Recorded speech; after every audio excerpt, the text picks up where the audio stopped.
Bonjour à toutes et à tous. Heureux de vous retrouver. Euh, oui, c'est un plaisir pour moi de partager. J'aime ça, j'aime dire des choses que je ressens, parce que je ressens que ce que je peux dire peut être pour certains un baume pour l'esprit, un baume pour l'âme, un baume pour le cœur. Des fois peut dénouer quelque chose. Moi, je suis passé par là, je me suis fait énormément, sur mon parcours de vie, énormément aider. Cette petite vidéo, je voudrais traiter des petites choses. Alors c'est toujours par rapport à ce que je ressens de ma vie. Là, j'aimerais vous parler des dangers un petit peu de la spiritualité. J'ai bientôt 60, j'ai presque 65 ans dans quelques mois.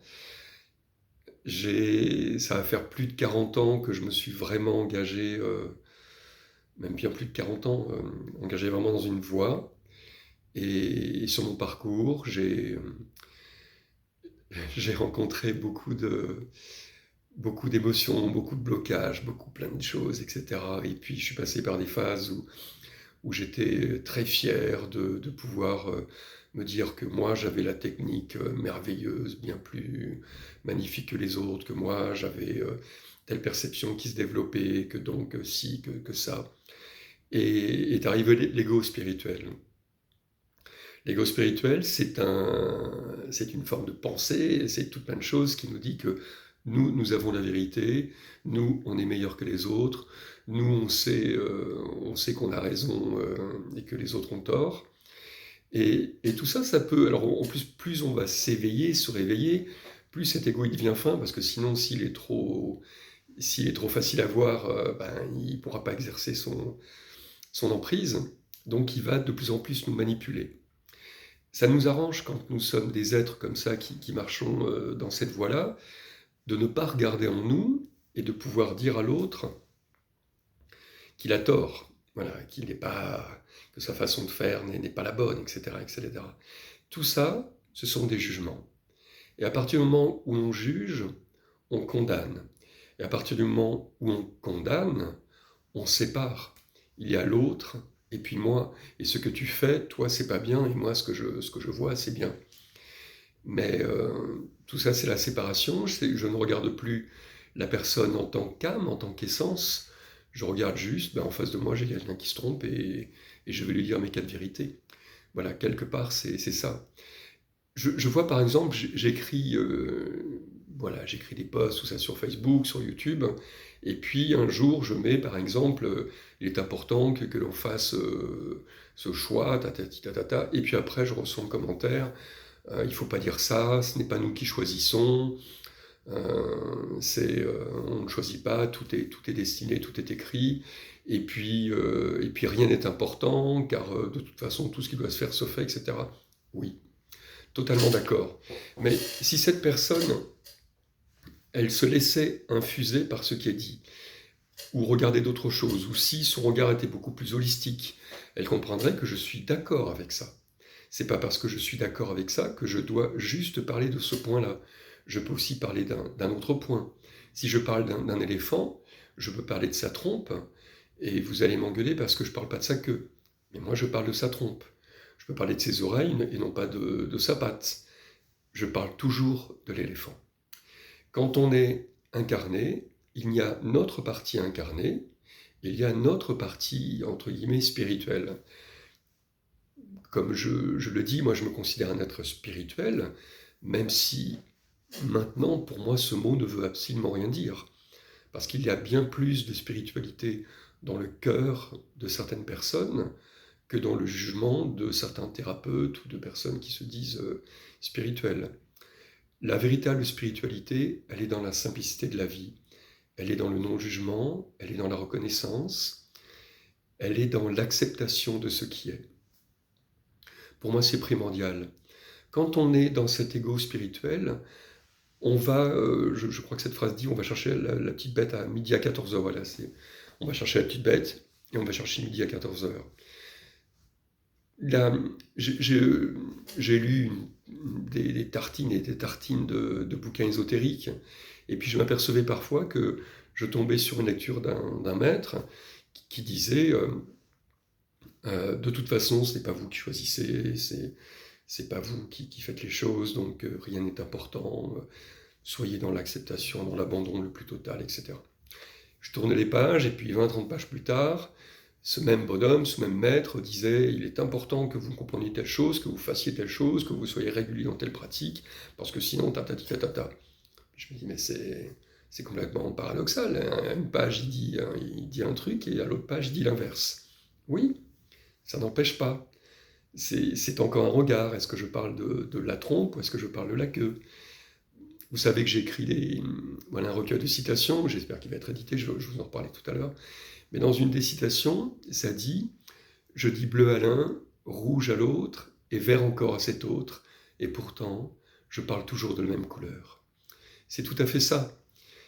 J'adapte mon langage par rapport à chacun, et puis parfois je joue le jeu de la vie. Je dis « Il est important de faire telle chose. » Mais à un niveau, si je regarde au niveau de l'absolu, pardonnez-moi ce mot, mais on n'en a rien à foutre. Alors qu'est-ce que je fais? Manger, boire, dormir, travailler, chanter, mourir, on n'en a rien à foutre. Et pourtant, qu'est-ce que je fais de ça? De l'autre, on n'en a rien à foutre. Du respect, on n'en a rien à foutre. Non, c'est pas pour ça qu'on est venu sur Terre. On est venu sur Terre pour s'incarner, pour expérimenter la vie, jouer le jeu de la vie. Voilà, et s'attribuer un rôle, jouer ce rôle, mais réaliser qu'on n'est pas ce rôle, mais jouer ce rôle. Voilà, donc parler de « il n'y a que l'absolu », tout ça, à quoi ça sert? À rien.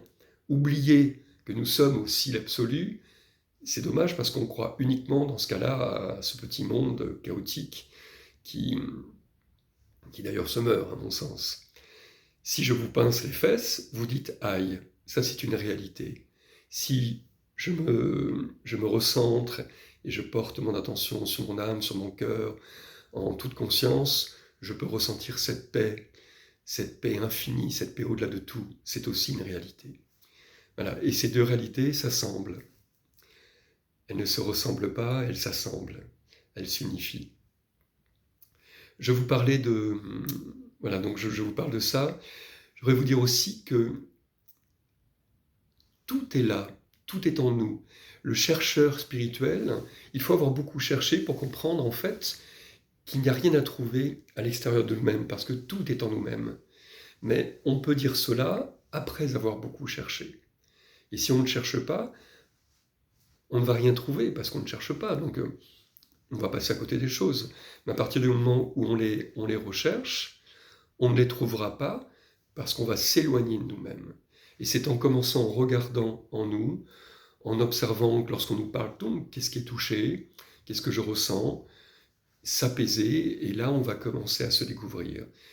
En ce moment, beaucoup d'émotionnels se mettent à nu, se mettent à être vus, parce qu'il est important que l'on se découvre de plus en plus, et que l'on fasse la paix sur ce qui était problématique, sur ce qui était dans le non-pardon. Tout est en nous. En nous, il y a le diable, il est là, dans notre pensée. Il y a le divin, il y a nos pensées, il y a nos choix, nos non-choix. Il y a tout ce que l'on conçoit de la vie, il y a tout ce que l'on perçoit de la vie. Il y a toutes les énergies des autres qui ne sont pas nous, mais qui passent par nous. Et tout est là, tout est en nous. Et qu'est-ce que je fais de tout ça? Soit tout me brouille et je suis dans une pollution mentale, soit j'accueille et je laisse descendre ce qui est bon pour moi, et je peux mettre à l'extérieur, rejeter à l'extérieur, ou dissoudre à l'extérieur, transmuter à l'extérieur, par la lumière, dans la lumière, ce qui n'est pas bon pour moi. Et je garde le meilleur.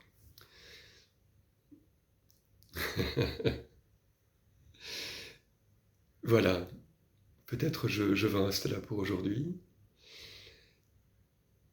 C'est on se crée, je vais encore papoter un petit peu, on se crée beaucoup de soucis pour pas grand-chose.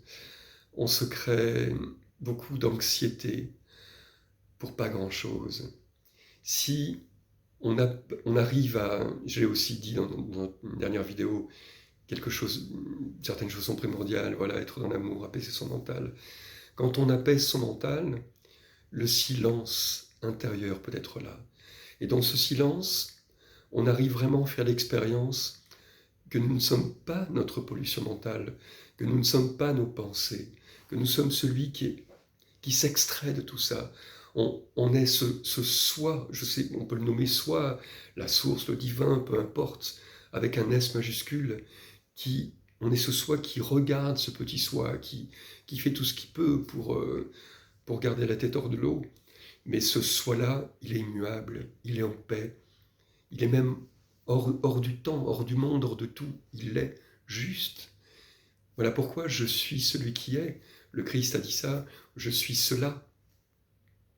Je suis juste cela, je suis celui qui observe presque l'observateur.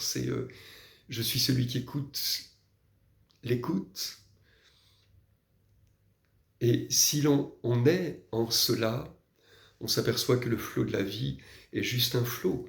Et c'est un flot, à quoi ça sert de s'y débattre? Mais le rejeter n'est pas bon, c'est accueillir l'émotion. Voilà, j'accueille l'émotion. Où va cette émotion? Qu'est-ce qu'elle me dit? Et sur ce qu'elle me dit, là où je vais porter mon regard sur ce que m'apporte cette émotion, je fais la paix. Je fais la paix parce que je me rappelle que je ne suis pas cette émotion-là, que je ne suis pas tout ce brouhaha, et je laisse être ce flot de la vie. Comme le ciel laisse passer les nuages, je laisse passer les nuages. Et je me rends compte alors que je me faisais du souci pour pas grand-chose, vraiment pour pas grand-chose. Et je peux goûter enfin cette quiétude. Voilà, et je ravale mon ego spirituel qui n'a plus lieu d'être.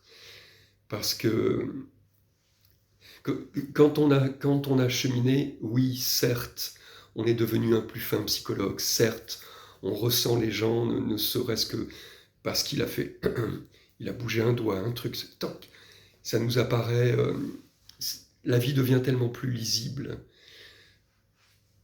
Mais c'est pas pour ça que je dois avoir des certitudes.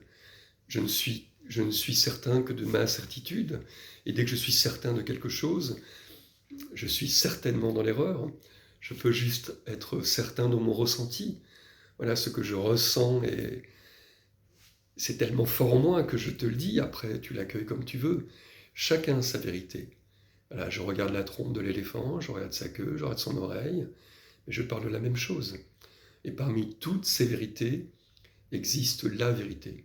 C'est encore autre chose que l'on peut méditer, sur lequel on peut méditer.